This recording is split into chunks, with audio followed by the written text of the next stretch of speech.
Around the end of this video, I'll tell you something about China which I don't really understand. That's one thing that they don't have freedom to do. Do I really have freedom in China? If you guys don't mind me asking, what is freedom? What is the real definition of freedom? Does freedom go with safety? Does freedom go with having all the benefits that you need from your government? Well, back in my country before I came to China, I used to have a very negative perspective about China. I used to think that China was really sealed and everything was controlled.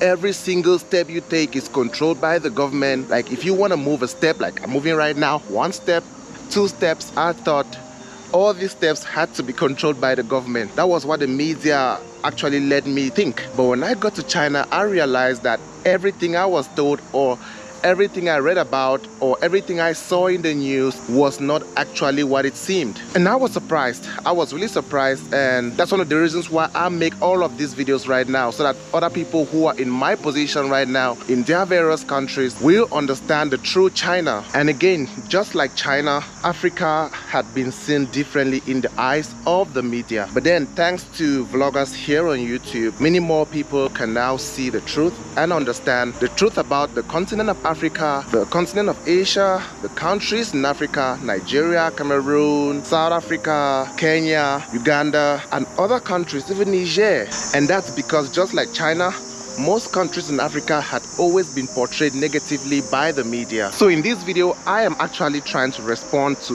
most people who have been saying in the previous videos comment sections that I am either sponsored by the CCP or I'm paid or it's all propaganda. Since when did sharing my experiences while traveling become a propaganda? Since when did sharing my personal experiences, my personal views become sponsored by the CCP? Does it mean that if I go to another country, maybe to the USA, to Europe, and I see amazing things and I see amazing way of life and I share my experiences, would that mean I'm being paid by the US government?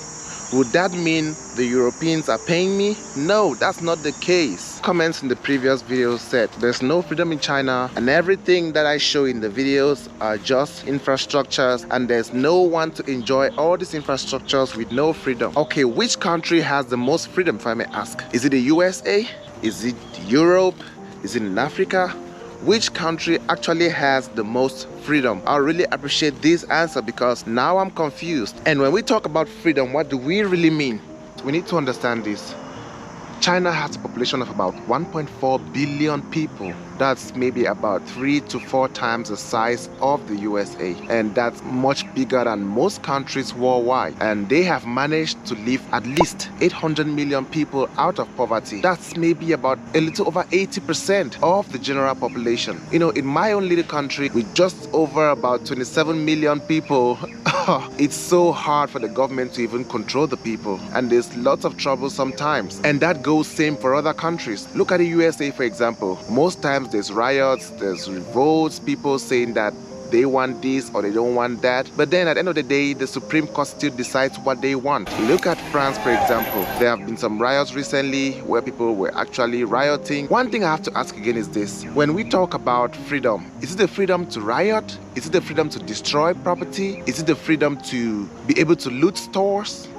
You can see some videos recently where some guys run into stores in the US and they just pull stuffs from the shelves and they run the jewelry stores, the clothing stores. And again, I must tell you guys, I am not saying that China is perfect or China is the heaven or China is the best country. No, I can't even say that. There's no perfect country in the world. Every country is barely struggling to make sure that they can provide the best for their citizens. Now, it depends on the percentage of your government struggling to give you as the citizens the best, especially if you are paying your taxes. Would you prefer your government to use your monies for wars or to fund other things which would not help you directly, or for your government to be able to put the money into infrastructures which could all make your lives much easier? I guess not. Of course, they are not perfect in any way, but again, when you look at where China started from about 40 to 50 years ago, maybe just 20 years ago, when you look at the kind of poverty level that was in this country and everything that the Chinese had to go through, because I actually studied history in high school, so I understand some of the history of China. I studied the history of Mao Zedong, and I understand what they had to go through to be where they are. You know, worldwide, in every country, our history has dark times. The history of the USA has dark times. The history of Africa has dark times. The history of Europe, the UK, France, all of these countries have dark times. Things have changed, but have things really changed recently? Even in Switzerland, for example, where we all know it's a really safe country and a cool country, recently they also had some riots. But then that goes to show that every country can have problems with the government, can have problems in the whole system. But then if you have a working system, maybe for healthcare, for the basic facilities, for the social welfare of the citizens, I believe that if you are complaining about other stuff, then at least you should already have the basic necessities. Because the truth is that here in China, if the government says that they will build a railway station or a railway line to the smallest village in the interior, they will actually do it, and the citizens believe in them. Is that not how a government should work? A government should be able to work for the people and make the lives better for the people. So when we look at how far China has come, I think that's something that we all can learn and replicate in our various countries to make the lives of all citizens better. Again, I am not saying that China is perfect or all the policies are amazing. If you think there's no freedom in China, you should go check out the Chinese social media. If you go to the Chinese social media, so many locals here in China complain and criticize the government openly. And if you are even saying there's no freedom here in China, look at myself, for example. I've been making a couple of videos, so many videos. You can check out all of my previous videos here in China. If there was no freedom in China, would I be able to make all of these videos? There are many other vloggers here in China, and there are even vloggers who come from the USA to China, and they make videos from north, south, east to west. They have vloggers from India, they have vloggers from the UK, they have vloggers from Australia, all around Africa, from different countries across the globe. Here in China right now, you can check it right here on YouTube. They are traveling to the depths of China, they are traveling to the villages, they are traveling to Xinjiang, they are traveling to Chongqing, they are traveling to Hunan, they are traveling to every location here in China and making videos for everyone to see the real China. And how do most of these YouTubers and vloggers come here to China and make these videos? And by the way guys, keep watching this video. Don't forget to like and subscribe, because around the end of this video I'll tell you something about China which I don't really understand. That's one thing that they don't have freedom to do, and I don't know if it's their personal decision or it's a general decision by the government. I hope my Chinese community can give me an answer on that point. And now guys, when we talk about freedom, do we mean the freedom to be able to afford healthcare? Because here in China there's lots of amazing discounts for people to be able to afford healthcare. Is it about being able to afford homes? I haven't even seen a homeless person here in China yet, and I'll do an investigation on that and I'll show you guys. I am not supporting any specific government in the world. My aim here in China is just to share my experiences and to change that mindset which I myself had before I came to China. And of course, if I go to any other country, I will share my views on that country in this same way, because I won't be in China forever. I believe that the Chinese government understands their people. They know what works for them and what would actually push their country forward. And you are seeing the results. It's not like they are doing all of these policies and doing all the best for the citizens and there are no results. The results are clear. Now, millennials, I must say this. There is no absolute freedom anywhere in the world. There's no perfectly free country anywhere in the world. Just like China has its problems, every other country has its problems too, with their policies, with the way it is being governed, with so many different aspects. There is trouble in every country, but then it depends on what the government is doing to make the lives of the citizens much better. It doesn't matter where you find yourself in the world, whether you're in the USA, in Europe, in Africa, or in any other part of Asia or Australia. What I can say is that you looking at a 9 from the opposite direction doesn't make it 6. It's still 9, but if you come to my direction, you will see it as 9, and if I come to your direction, I want to see it as 6. But then if you have been to this direction and you understand that it's a 9 and you go back, you actually understand the reason why it is 9 without any serious arguments. By the way guys, I must say it's so refreshing around here. You can see over there people come to chill. It's so relaxing around here, and it's calm, it's cool, it's quiet, and this is how it is almost everywhere in China. Again, I am not saying that the government is perfect, because so many people will come to the comment section in this video and say that I am being paid or sponsored by the CCP. Listen, I will not be here in China forever. I might go to another country. And if I go to another country and I see amazing stuff, I will talk about it. So if I talk about the amazing stuff in the other countries, doesn't mean I'm paid. If I talk about amazing stuff in the US, doesn't mean I'm paid by the US government. If I talk about amazing stuff in Europe, doesn't mean I'm paid by the European governments or the European Union. If I talk about amazing stuff in my country or in other countries in Africa, doesn't mean I'm paid by the African governments to talk about amazing things. If I go to Africa and I show amazing places or amazing stuff, it doesn't mean there are no problems in Africa. In my country, for example, there are amazing things about my country. There are amazing places, beautiful experience. But of course, we are not perfect. There are things that our governments need to work on to be able to make the lives of the citizens better. But I believe that what matters most is the percentage of the population that is lifted out of poverty. Of course, it's a work in progress. Every country is a work in progress.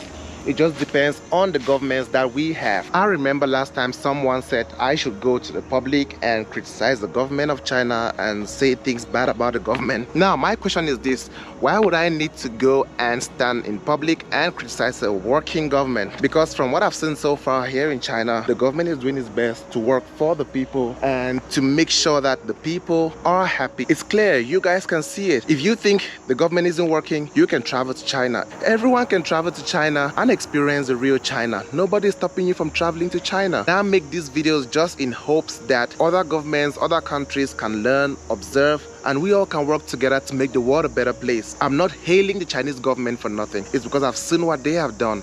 I have learned a lot. If I leave this country, if I go to my own country, I would want my country to replicate the kind of development speed that I've seen here in China, because it is amazing. Now, millennials, I need to respond to this particular one. Some people said, why do I only show the skyscrapers? Why don't I go to the villages to be able to show the villages and how the rural areas work? Of course, I will go to the rural areas. I can't do everything at once. There are so many vloggers here in China shooting videos in all areas, even in the villages, and you can watch that. But I will also go to the villages. By the way, subscribe, like this video, and stay in touch. It's amazing to go to the rural areas. That is the reason why I said it is really amazing how China has merged development with their culture and with the whole system. Because the truth is that the countryside here in China is also as amazing as the cities. When I first got to China and I saw the cameras, I was like, wow, so many cameras. But then as time went by, I realized that these cameras are really important for the safety of everyone.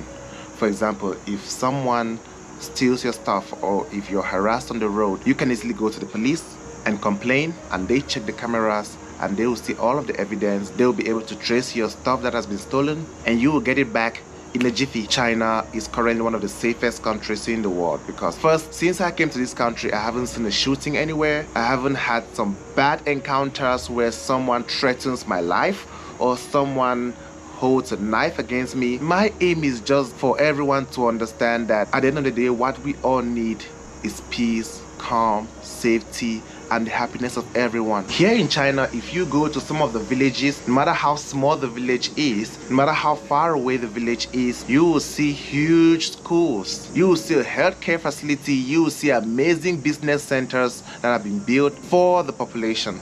It doesn't matter how small the location is. Of course, it's not easy to attain 100% perfect government policies or make the country perfect in every way. I'm not saying that. What I think is this, millennials. I think the priority in every country should be for the citizens to be able to get basic facilities and the basic necessities to make life of themselves and of their families happy. Because I'm not sure that you would be happy if you can't provide for your kids, if you can't send your kids to school. I think the life expectancy here in China is about 78 years as opposed to the 77 years in the USA, and probably 65 or so years in countries in Africa. So we can all see the evidence of the work they are doing.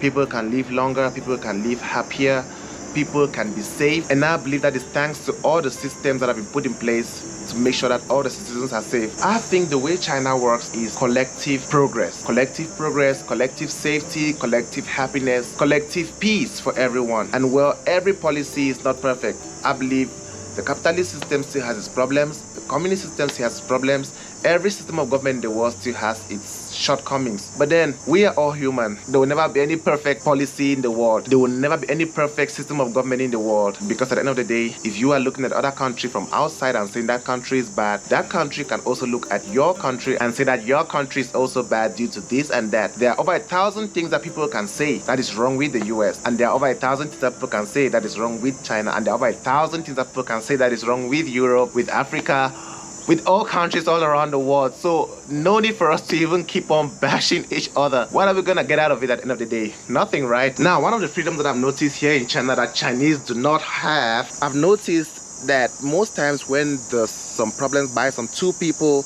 here in China, the Chinese people don't seem to intervene. I don't know if it's a general problem or if it's a personal decision. I hope my Chinese community can answer this question for me so I can understand the reason why they do not intervene when people are fighting, because you can just save a life. My hope for making these videos is just to share my personal travel experiences, just to share my personal views in hopes that everyone can work together to make the world a better place. What is your definition of freedom? And the last question, is your country really free? Are you free? Is everyone free? Or are you just free in your mind? So I hope you can answer this question down in the comment section, and of course I would definitely reply to you. By the way guys, don't forget to like and subscribe. Thank you so much for liking this video. Thank you so much for subscribing. This is Willene. See you next time.